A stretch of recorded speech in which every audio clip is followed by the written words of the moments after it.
Ladies and gentlemen, please welcome Matt Hall.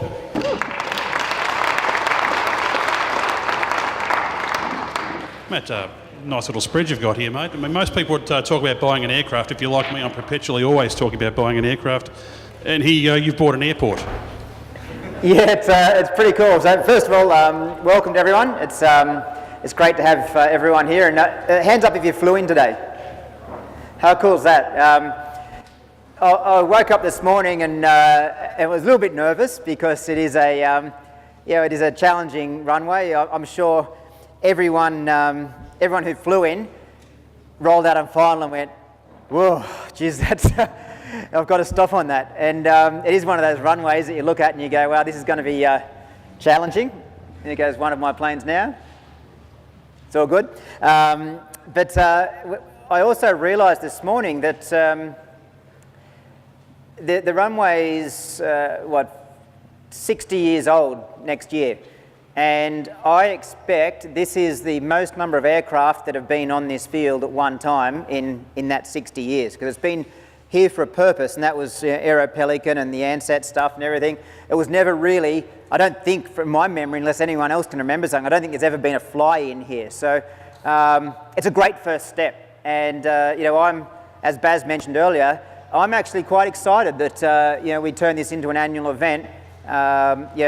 Big things start from small events, and this could be one of those things. In 15 years, we're all sitting around in a different nice hangar, and we're all going, "Do you remember the first time we all came in? How good was that?" And everyone's camping here, so it's great to be here. Thanks for attending, and thank you for helping make this event what it is today.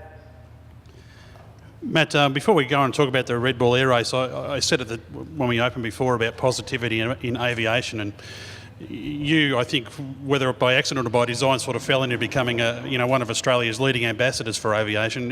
How many of these, when you go around the country, do you sort of see people really coming in and showing a new interest in aviation? Is it something that you're out there promoting all the time, obviously?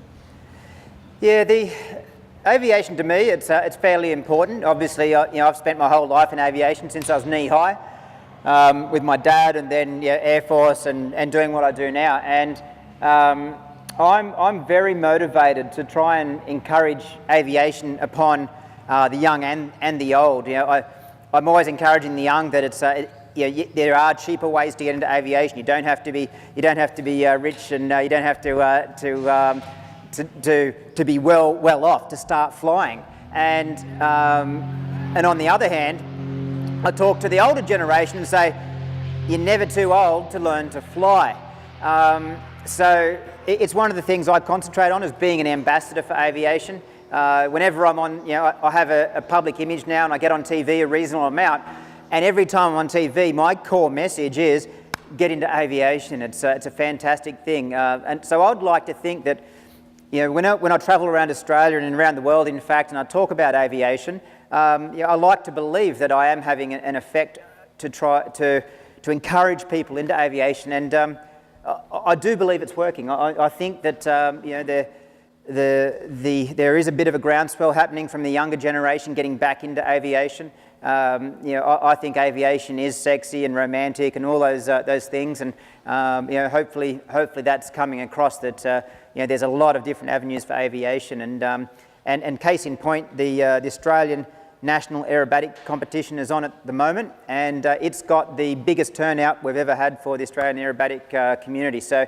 I don't take credit for that, but I'd like to think that there is renewed interest in the aviation community, and aerobatics, and helicopters and gyrocopters and everything across aviation. So that is a key point of my talks. Probably putting you on the spot here, I suppose, with all the space that you've got here, and we see some development out here for the Westpac group coming out there with their helicopter. Do you think that perhaps there might be a day where we have like a centre for aviation, or something where we can bring young people into a small airport like this, where it's not high walls and not security passes and all that stuff, where we can really start to achieve and work towards that goal? Yeah, I do think so. We're taking it one step at a time at this airfield here, so we've owned it now for 2.5 years. And we're already very proud of what we've achieved. It looks a bit, you look around here and it's very rustic, and we do have plans, but plans take longer than you expect. But there is a plan for this airfield, And what we want to achieve at this airfield is have it as an accessible airfield for people to come to and watch aviation. We're planning on putting a meeting area and restaurant and bar type thing over near the threshold there that's open for the public. We want to put sets of swings in for all the kids to come and play on swings and watch aviation. All the things that I did when I was a kid that has tended to disappear out of aviation these days because of security fences and that sort of stuff. So we're working towards that. We've got people here in the audience that are helping with taking kids flying and the lift program. That's the sort of thing that we think we will be able to do here, but it's a long process and we're working towards it.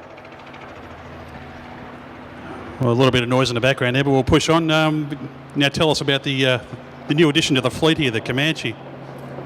And when can I go for a ride on it? Yeah, the twin Comanche here, we bought that about 6 or 7 months ago.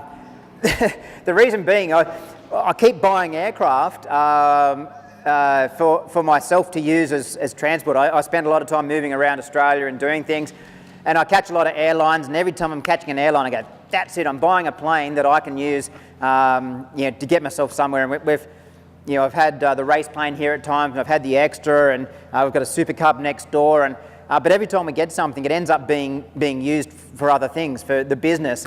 And a few times last year I was flying myself to Temora to go and fly certain aircraft out there, and I was flying the Super Cub. And while that's fantastic to fly a Super Cub, I was flying across country in a Super Cub going, surely I can do better than this to be able to get myself somewhere. So we started looking for an aircraft that we could use for both family and business travel, and we stumbled upon the twin Comanche line. I never saw myself owning a twin because everyone talks about them as the second engine takes you to the scene of the crime and all that sort of stuff. But I fell in love with this plane, and my family and I and the team have actually been enjoying using it for both business and pleasure because it's such a nice plane to get around in. Looks beautiful too. Now let's talk all things Red Bull Air Race, shall we? Congratulations, second overall. Yeah. Second time running? Yeah, second time running. This was probably my hardest, or not even probably, it was definitely my hardest year racing this year. It was one of those years we started very, very confident because of our results last year. We were a standout team last year with Paul Bonham, and he retired. So everyone looks at it and goes, well, mate, you should win next year. But we got off to a bad start, and the bad start was, I made an error in one race, but then I was injured for the next 2 races, which really reduced my capabilities. We then podiumed the next 3 times, including winning two races back to back. So we're back on the roll. The next race, I was sick as a dog. I was actually in hospital every day on a drip. I looked like I was worried police were going to arrest me because I had bruises all down my forearms because I was on an intravenous drip every morning before I went flying. And then in the last race, my plane was broken. So it was a very, very difficult year for the results. But the good news is, even though we had such a year of the ball, I just called it the ball wasn't bouncing our way. Every time we needed a little bit of luck, it just didn't go our way. But we were still able to come second. So that's the upside for us, is that we know we've got a good team. We've got ways to go fast. I can typically fly pretty error-free and cleanly. So we've got the potential to be world champion. But you can't force a world championship to occur. You've got to follow the process and let it occur. Well, of course, so he came second to Matthias Dolder. I mean, he's really sort of come from the back of the pack, and over the last couple of years, really just streaked right to the front. And he actually took the championship out this year. So good for him. Yeah, Matthias is a good mate of mine. We started racing together, and I consider him one of my best friends. And it was, I'm very proud of him actually. He really pulled it together this year, and well deserved win. We once again we try and keep it in perspective that while he is the world champion, he's definitely beatable. He was making errors during the year as well. He probably made just as many or potentially even more errors than we did. but the ball bounced his way in the race. Last year, we got a few balls bounce our way when we made errors. So it's one of those things that he did really well. He deserves to be world champion, but we still think we can beat him. No worries. Now, I've got, well, as always, Matt, I've got a stack of Red Bull questions, but we are doing a Q&A. Has somebody got the microphone to go around? Pascal, has anybody got a question they'd like to ask Matt before I waffle on and ask any more questions? Be brave. Be brave. There we go. We've got a few. There we go. Yep. So out of curiosity, sitting there waiting for a race to start, obviously the nerves are pumping a fair bit. So do you get nervous or have you gotten used to it? I get, I wouldn't say nervous. I have pre-competition butterflies, which I guess you call nerves, but they're just in the morning. So you wake up in the morning and you go, right, it's race day. You go through the process, breakfast, you get out to the airfield. Everyone's sitting in the morning brief, which is normally a jovial occasion, but on race day, everyone's a bit more subdued. But what I find, I've got a fairly disciplined routine that I follow from 1 hour before I take off. And as soon as I get into that routine, all nerves for me disappear. If I sit here and think about holding in hold 2, which is our final hold when they're calling 30 seconds to run and everything, if I sit here and think about, just insert myself into that position right now, I'll actually get nervous thinking about it. But when I'm actually there, because I've followed a routine and a process, I get to hold 2, and I'm actually like, how good is this? I'm about to launch into an air race track, and I'm actually excited, not nervous. And every now and then, if I do get nervous in hold 2, I get concerned, because that means I'm nervous about the result. And whenever you're worried about a result, you never perform to your maximum potential because you're defensive. You're like, oh, if you're nervous, it means you're worried about making an error, and now you concentrate on not making an error versus concentrating on doing the best you can. So if I'm excited in hold 2, I know I'm going to have a great result. And it's funny, I generally enjoy the race most when I'm racing in a head-to-head against somebody that's very fast, because I'm now not worried about the result, because now I just have to do the best I can. If I'm racing against someone who's lower in the pack, or one of the new rookies or something like that, that's when I actually get the most nervous, because I'm like, I hope I don't screw this up and get booted out by lose against one of the rookies. So it's all about the mental process, getting the process on a roll, and then not worrying about the result, just worrying about the process of doing the best you can.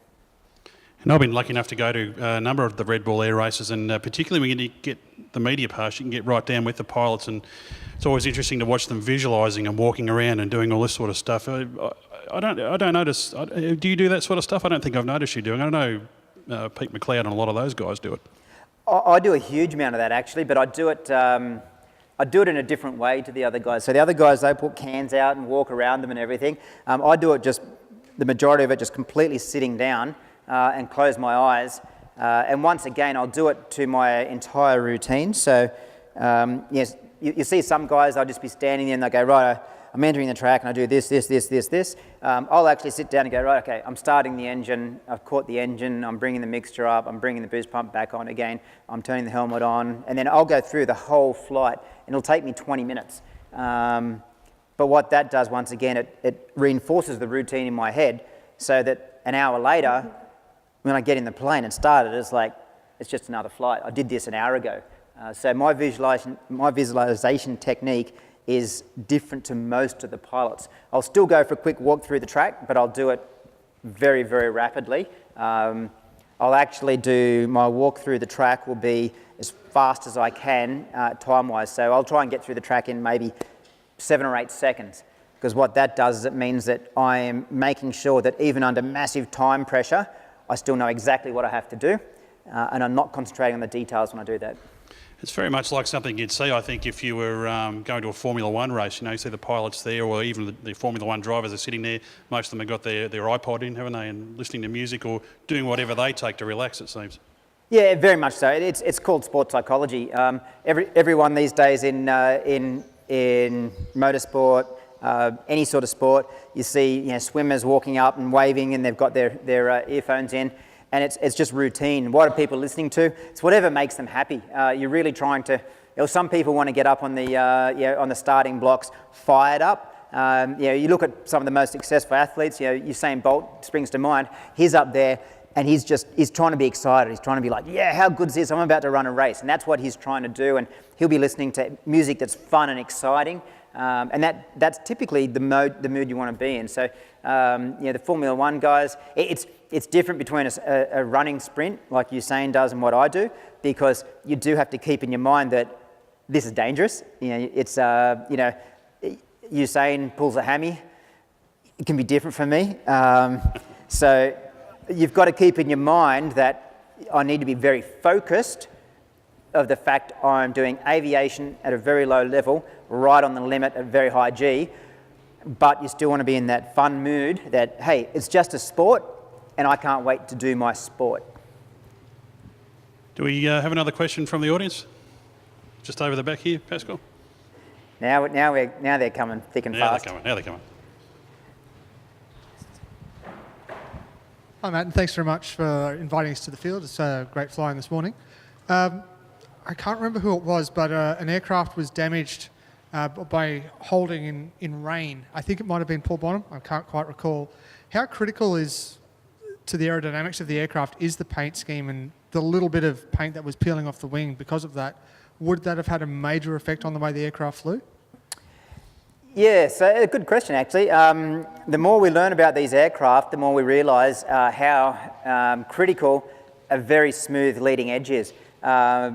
Because they've got very round leading edges and we're operating right at the lift limit of the aircraft, any little disturbance on the leading edge or in the first third of the wing makes a huge difference in our mind in the capability of the aircraft.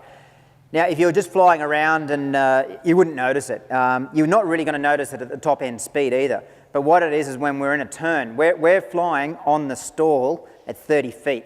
So we're pulling 10G, 12G, and we're right on the stall as we're going around the corners.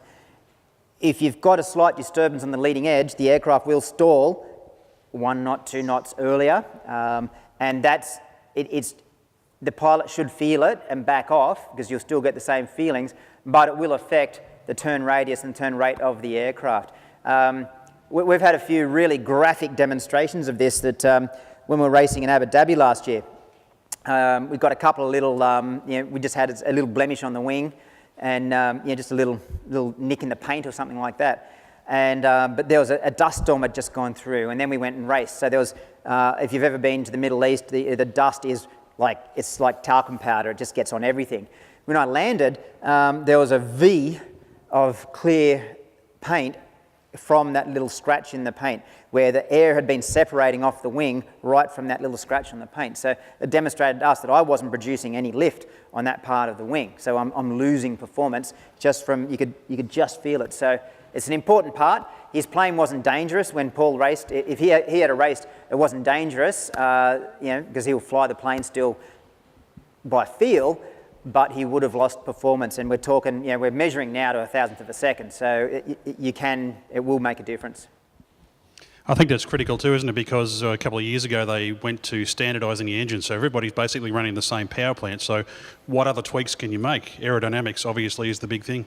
Yeah, aerodynamics, you can still get more power out of the engine legally. We're not allowed to open the engine up and tinker with it. But you can get more power out of engines, obviously, by the correct fuel-air ratio, so leaning it appropriately. You can get more power out of an engine by temperature management, making sure that you get the correct balance between the cylinders, the pistons and the oil. You can get more power out of the engines by efficient intake design and making sure that you're getting, first of all, some compressed air in the airbox, but secondly, start looking at harmonics and try and get a harmonic to occur at the valve entry point. So we're getting into fairly detailed stuff there, and then you can get the engine to breathe a little bit better on the exit as well.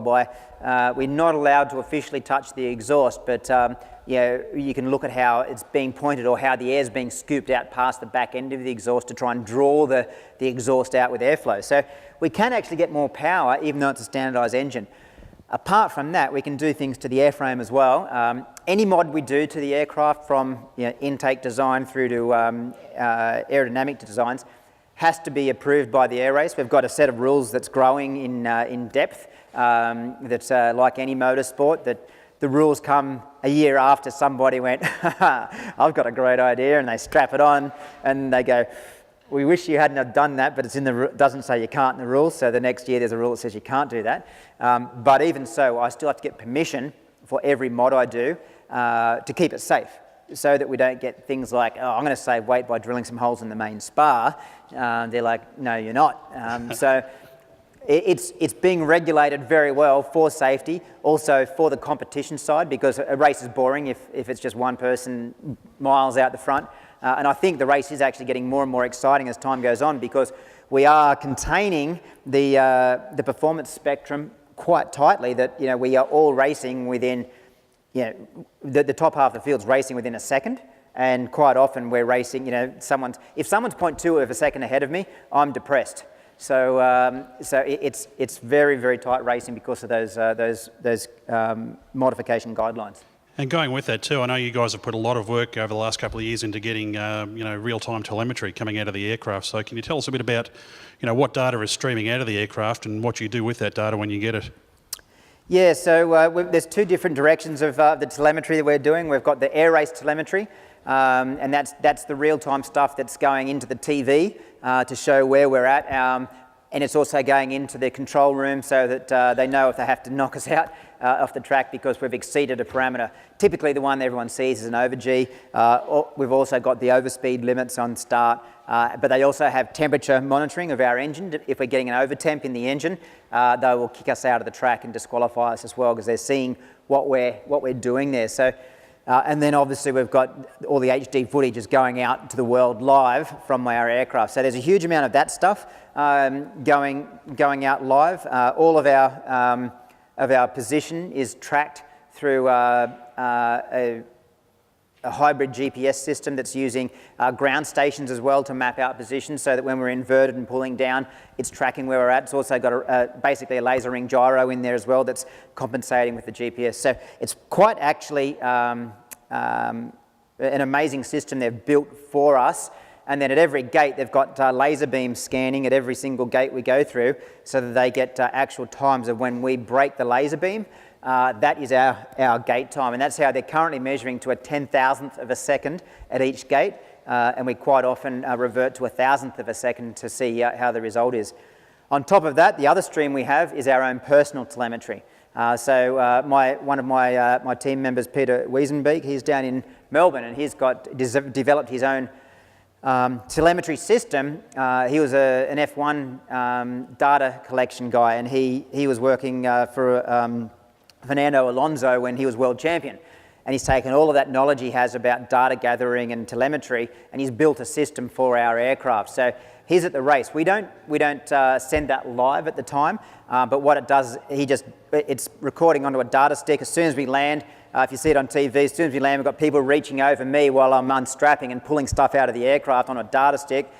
He then puts it in his computer and downloads straight away 64 channels of 1,000 hertz information in 64 channels, and it goes straight into a spreadsheet and a graph, and we can see instantaneously a delta, and we're just looking for deltas. So we're looking for a sudden change in a comparison to our previous best flight, and that is the problem. So if we don't see a delta and we see a trend, that means we've got a power issue, because I'm getting slower as the flight goes on. If we see a step, I've made a mistake, and we've had a delta instantaneously, and we can straight away see our problem. So we can see it in temperature, we can see it in airspeed, we can see it in G, we can see it in position. There's a problem somewhere and we can see it. Oh, right, sorry. Pardon my friend here. Have we got another question from the audience? Over here, Yes, over the back? go on here. Yeah, Matt, just hi. What broke on the MXSR, and is it going to be ready to go for round one next year? Anyone want to buy a plane only raced on Sundays? Crashed once.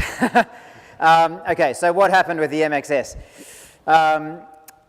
I'll give you not the short story, but not the long story. Out of Indianapolis, I was flying across America, and we started to notice a bit of fuel seeping out of one of the wings. We thought it was an overflow drain that was not quite feeding correctly. When we got to Vegas, we had a look at it, and it turned out there was a crack between the inboard rib and the skin that seals the wing fuel tank. We don't use wing fuel tank that often. We don't race with the wing fuel tank, it's just for cross countries. And we don't do cross countries that often because the plane gets shipped from race to race. But in America, it was a day trip to go from Indianapolis through to Vegas, so I flew it. And that's how we discovered this fuel leak. So we had a look at it, and the initial plan was, hey, there's a bit of glue that's broken away. Let's just break it back a bit more and rough it up, and we'll put some more glue in there, we're good to go. And in fact, the rib that was that it happened on is not even a structural rib, it's just to seal the fuel tank. So I was like, okay, and we had the people that were involved in the factory of MX saying, it's not even a problem, you can just go and race right away, just don't put fuel in it. So not a big drama initially, but when we started to repair it, it got worse. And we couldn't find the end of where the problem finished, down a whole rib. It's like, okay, let's cut it back here. Oh, it's still going, let's cut it back a bit more. And then it's with about 3 days to race, I went, I've lost confidence. I'm not confident. Even if we fix this, I've lost confidence to jump in the plane and do what I do. Because if it's not right and something goes wrong at 30 feet in a 10G turn, I've got too many people in my life that I love. So it's not worth it. So we pulled the pin on the race. We talked to a whole lot of people. They said, yeah, should be just this, should be just that. Let's go and fix it. So for the next 2 to 3 weeks, we've been working on that. And we still haven't found the endpoint. So this last few days, no one knows this yet, so it's being announced now. Last few days, we've grounded the aircraft indefinitely until we can figure out officially what's caused it, what's wrong with it, how big is the problem, because I don't want to put a time pressure on fixing it. Because as soon as we put a time pressure on fixing it for a race, I'm always going to have the feeling that there's going to be a corner cut so that we can race that plane. So I've said that is no longer our race plane, and I've walked away from it as a race plane, which is, don't tell my wife. Oh, damn it, I didn't see you here. Careful. So, and definitely don't tell my son because he'll tell my wife. We've just, on Friday, we bought an Edge. So definitely don't tell my wife that. So yeah, we're, unfortunately the Edge is not going to be ready. It's a brand new Edge, so it's still in production. It's not going to be ready for the first race.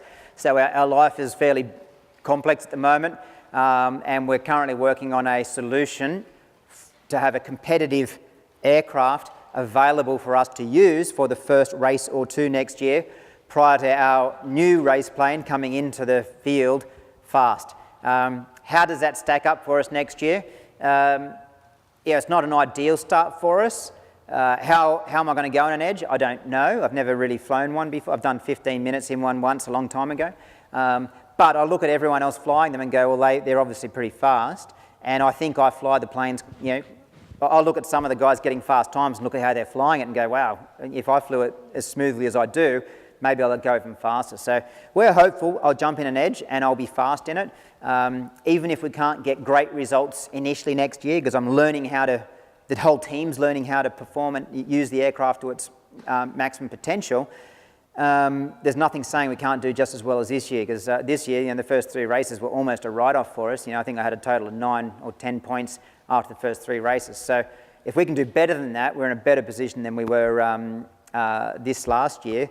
And we learned a lot about my body last year, about trying to be healthy, and we learned a lot about the aircraft, and it was causing stress. So yeah, I still say next year's looking pretty good, but it's definitely more unknown. Interestingly, I guess you'll keep the engine from the original plane and put that into the new one. Yeah, exactly. So when I was saying it's for sale as a glider. Small point. Yeah, the engine's already out of it. Eric is over there again. He's spending a lot of time on the road these days. So he's over there at the moment, taking the engine out, taking the prop off as well, obviously, taking the telemetry out, taking the instrumentation out, and that's all going over to Oklahoma, where the Edge factory is, to go in our new plane that we're having built. We've then got to pack up the toolbox and everything, all of our race tools and equipment and spare parts, and that then has to get shipped over to California because it's still got to go to the race for whichever aircraft we end up organising for the first race. And then he's packing up the actual shell of the MX, and it's going off to a factory to be assessed at a later date when I've got some brain space to look at it. So we've got some logistics occurring at the moment, that's for sure. But a good team around us, we can achieve great things. Now, I think we had a question over in the back corner here. This lady. We got the mic, Pascal. Just while the mic's going over there, Matt. Should talk about a couple of your competitors, the American guys. Kirby Chambliss, for example, I interviewed him at Vegas a couple of years ago, and I mentioned to him, gee, it's not going so well. And he sort of said, well, you had to bring that up, didn't you? And he was pretty grumpy about it. And I thought, this is not going to be a real easy interview, but it actually went quite well. But I think a lot of the success of the Red Bull Air Race, would they pin a lot of it on the success of the Americans and beaming it into that market? Because they seem to have really struggled since the relaunch. Yeah, the American market is actually, that's a market they really want to get some traction in, but it's a hard market. Americans only love races that go in one direction, like left. If they don't know what a right turn is. Reno, NASCAR, it's just turn left. So they think it's kind of crazy that we every now and then turn right. So it's an interesting market to try and break into. That's why Formula One and it's never really been a big thing in America either. So they want to break into it, but Europe is where it's at the moment. So in Europe, it's it's the third most popular motorsport in Europe at the moment. So it's big in Europe. If I go and sit in a pub in Europe, people will recognise me, which is kind of make me realise it's great that it's not so big in Australia, because I can go and sit in a pub and just eat a meal in Australia, and it's awesome. So it's growing it's already very big in Europe. I think it's popular in Australia. It's just that unfortunately Foxtel aren't doing anyone any favours at the moment with their broadcast of it. Where I think we're trying to get it back on free-to-air next year. I don't really have too much to do with that side of things, but they're trying to get it back on free-to-air so people can watch it and have replays on Sunday morning so people can catch up with what happened last week or that sort of stuff. Because it is pretty, I'm biased, but I think it's a pretty exciting sport. It's pretty, as far as aesthetics are concerned, it's one of the most visually spectacular sports you can watch, that's for sure. Apart from the old guys in the cockpit, I think it's pretty cool. Now, your question over the back here? Yes. I was very sorry to hear about Hannes, but when he missed the gate at Ascot, did the rest of the pilots give him heaps? No, so poor old Hannes, if you're unaware, he unfortunately passed away in a helicopter accident 2 months ago probably now, and maybe not even. But yeah, he another good friend of mine, once again, someone I'd call a close mate. And it was a very hard thing for us all to deal with. In the Ascot race, he was in the final four and he missed a gate, and then he got called out of the track because you're not allowed to miss a gate, obviously. It's called a shortcut. So he missed the gate, and we're a good bunch of guys actually to look after each other, because no one wants to have an incident, no one wants to have an accident, and no one wants to have anyone make a mistake out there. So in fact, it was exactly the opposite. Rather than giving in heaps, we all actually went up and said, what happened? We were all concerned of why it happened. Was it? We were concerned. Did he have a momentary, loss of, an A-lock is what we call it, almost loss of consciousness? Was he functioning correctly in his head? Were the nerves getting to him?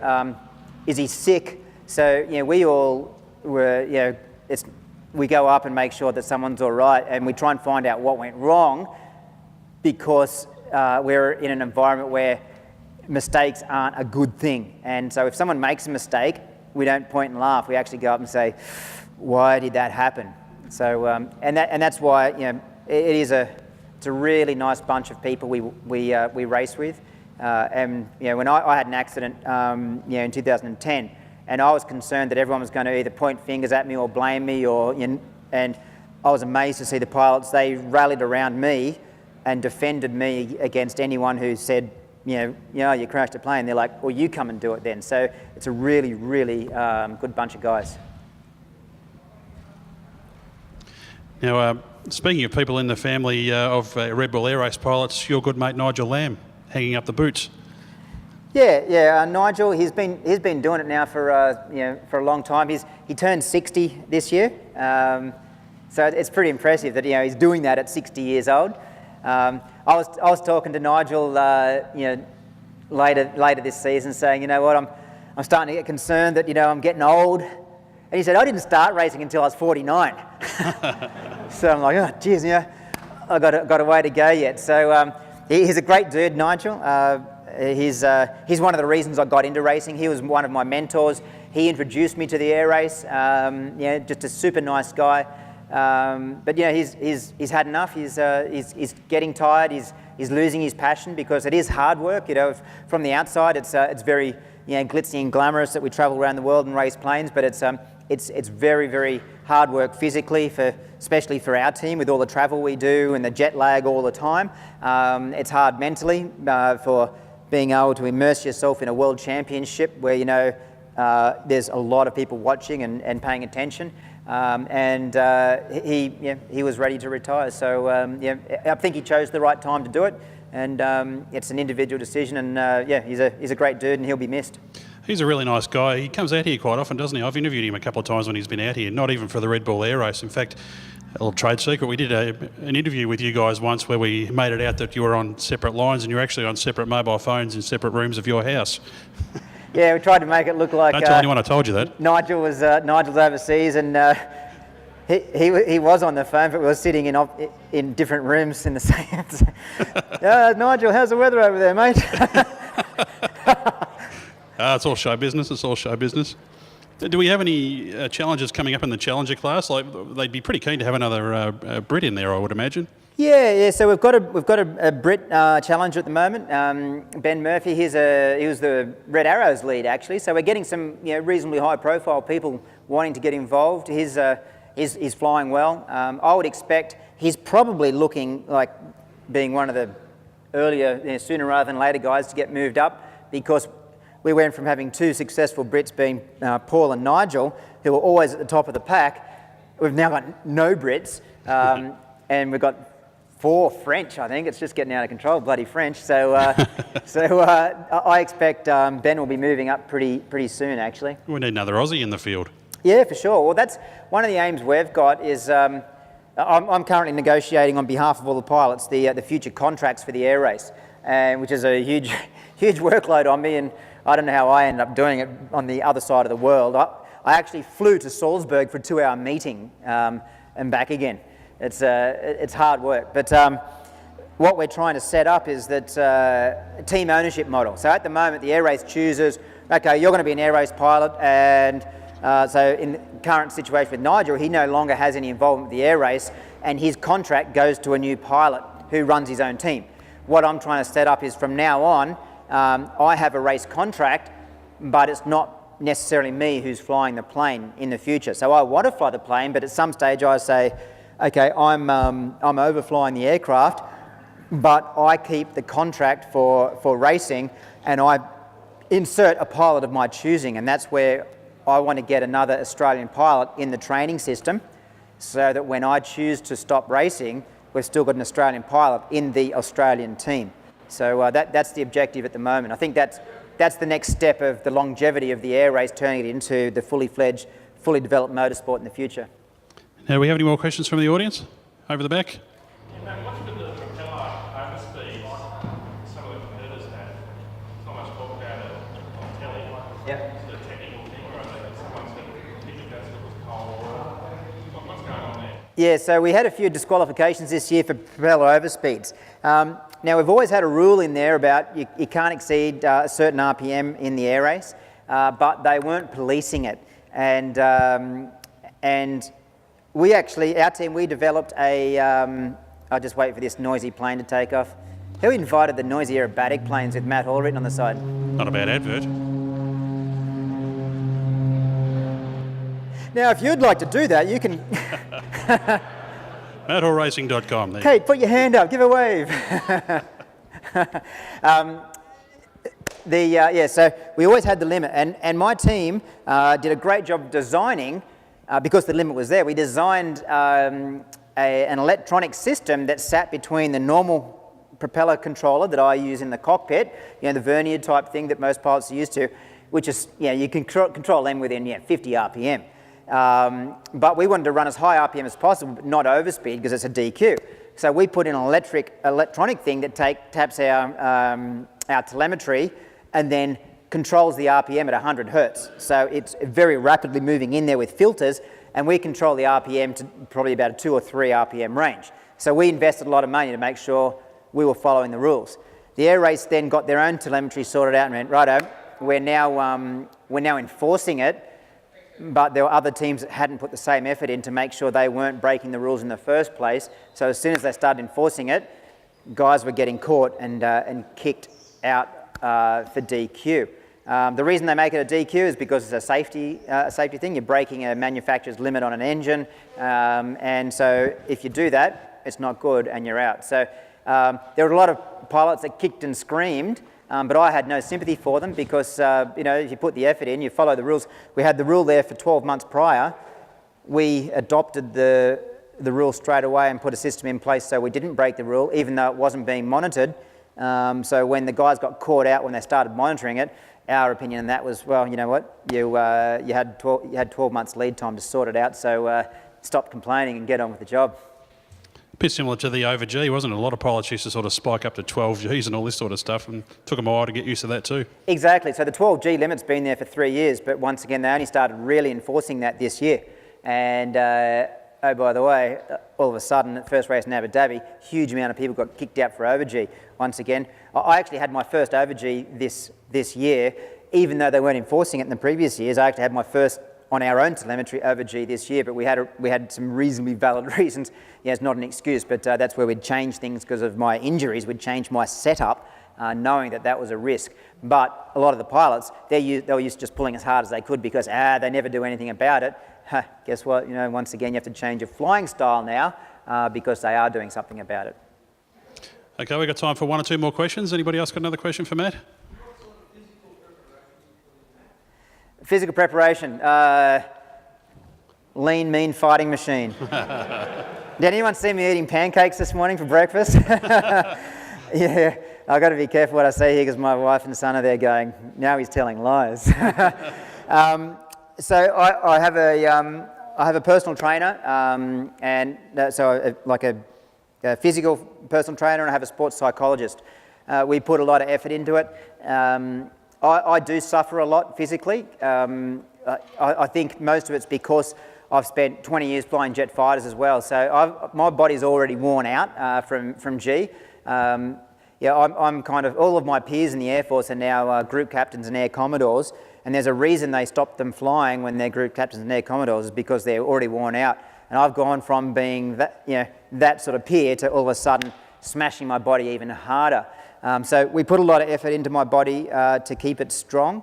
I can't bulk up, so I can't go to the gym and do big weights because big weights are mass on my body, and at 12 G, if I'm carrying an extra 5 kilos of muscle, while it makes me stronger, it's still weight my body has got to support. So at 12 G, that's an extra 60 kilos my body has got to support if it's just an extra 5 kilos. So I typically aim to be fairly lean and very short reaction type muscles, so very, very, very quick muscles.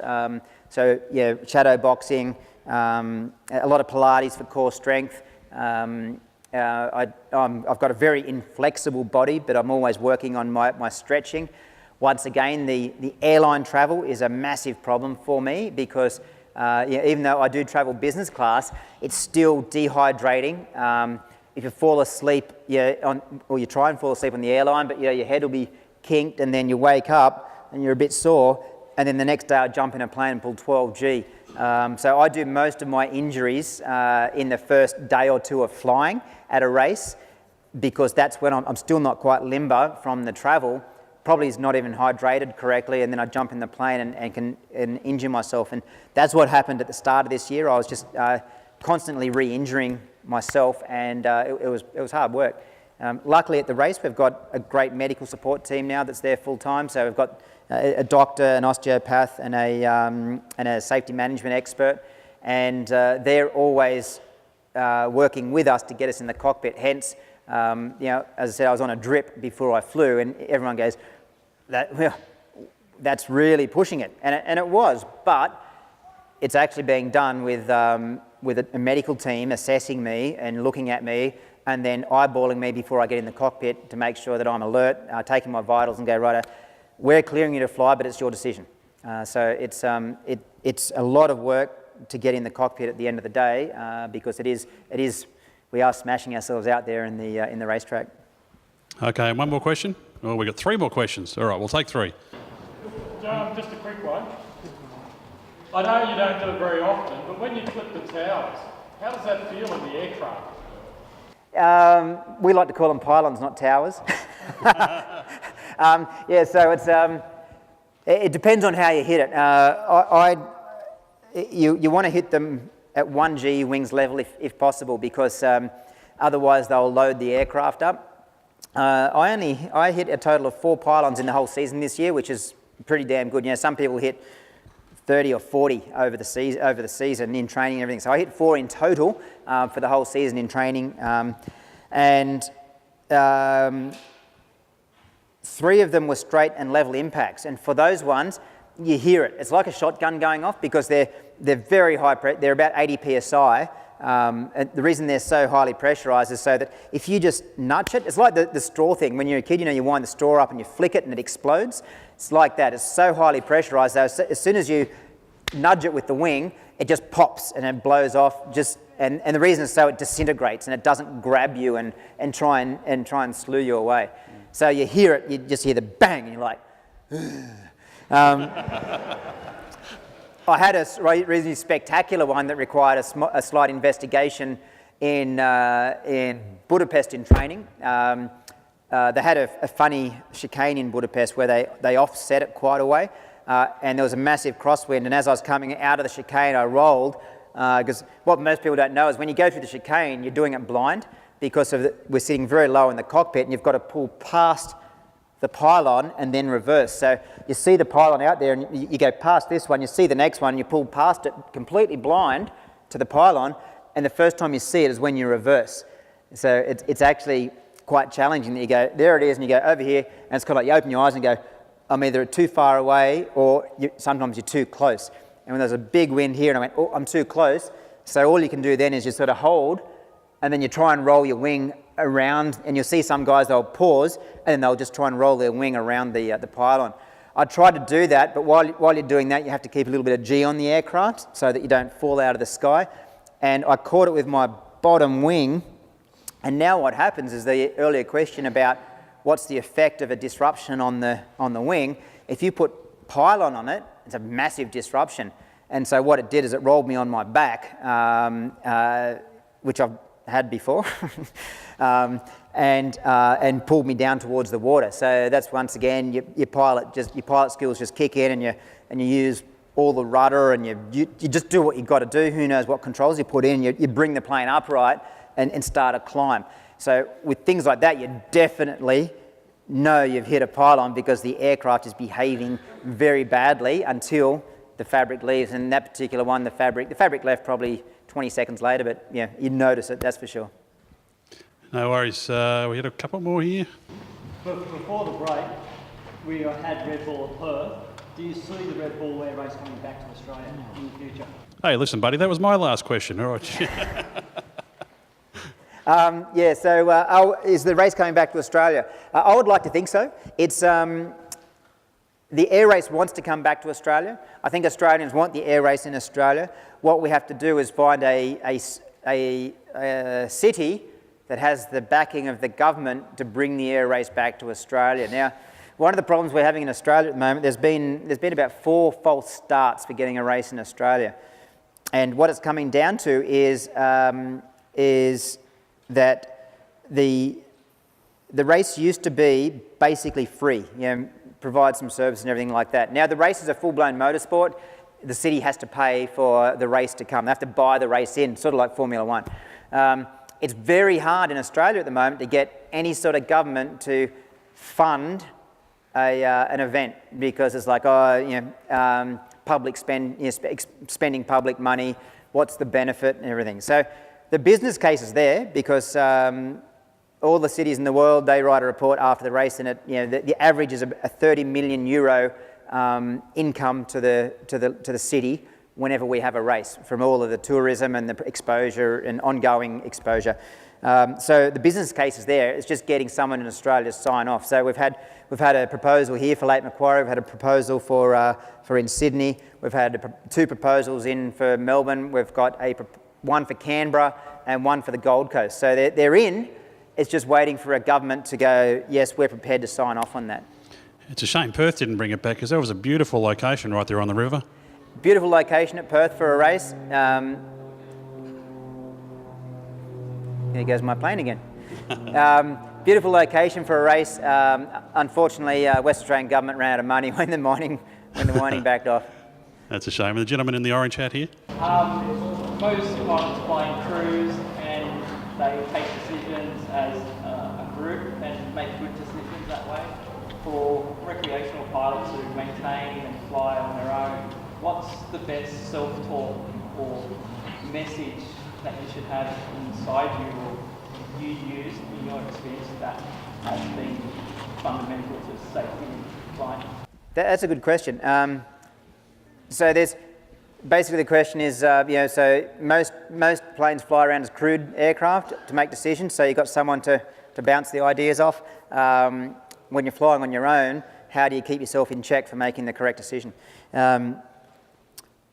There's actually benefits on both sides. There's a lot of crashes that occur in crewed aircraft, because you end up with this false sense of security.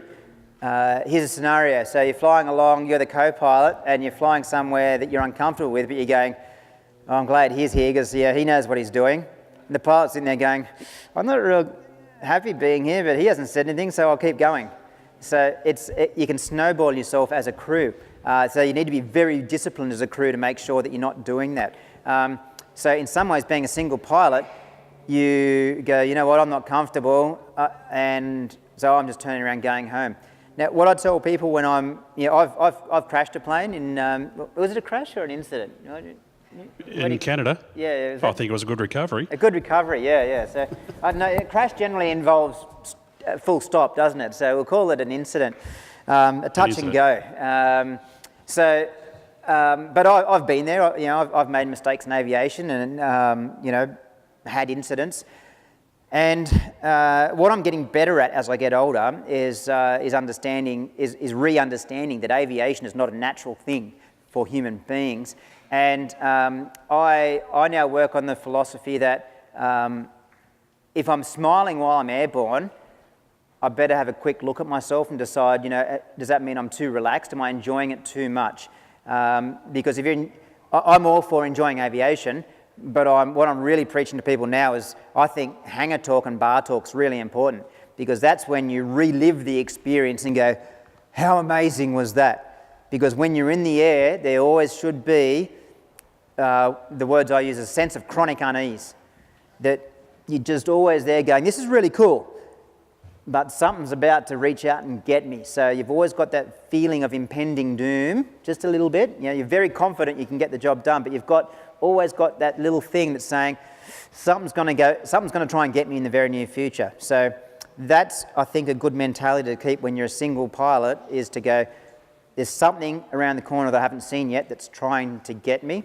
And the last thing I do is make sure I'm always aware of why I'm flying. And there's never a reason to go flying that's more important than my family. So whenever I'm racing, whenever I'm doing an air show, whenever I'm even just flying the twin, I think about my son growing up without a dad. And you go, you know what? It's not that important that I go flying today. Or it's not that important I continue to press through this bad weather, because I'll be at his birthday next year if I'm trying to get home for his birthday this year. So that's a fairly sound thing to keep in your head. Why am I flying and what's more important? Oh, I think that's an excellent way to wind it up here. I should do a bit of shameless self-promotion if you want to. We actually recorded an interview with you back when you had that incident. It's episode 36 at planecrazydownunder.com. A really detailed discussion about how you were feeling at that time, because you were pretty down, I think, at the time. You went well. Yep. And you learned a lot of lessons from that, so a bit of a plug for us. But we've got a whole library of Matt Hall interviews that you can find on our website, so we'd invite you to come and do that. I didn't know I did them all. And also, sorry, I forgot to mention that we've got the trophies here from this year. There were a lot more last year, unfortunately. I think we pulled up 8 trophies last year, but here's 4 trophies from this year. So if you want to come up and get a photo with them or have a look at them, they're nice trophies. So feel free to come up and have a look at them. Fantastic. Ladies and gentlemen, would you please thank Matt Hall?